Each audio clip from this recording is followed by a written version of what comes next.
Welcome to Royal Enfield Classic 500. Do it yourself for trafficator bulb replacement.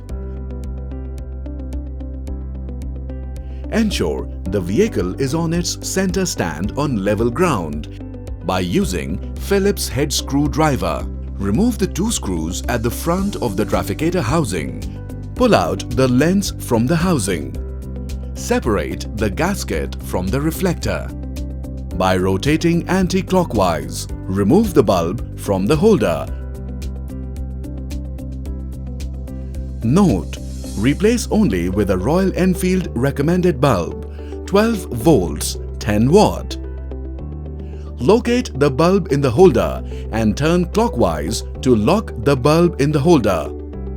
Install the gasket on the reflector assembly. Install the lens assembly in the housing. Tighten the two screws at the front of the housing using a Phillips head screwdriver. Switch on the ignition key and trafficator switch to check the proper working of the trafficator bulb. That's it. You have done the trafficator bulb replacement.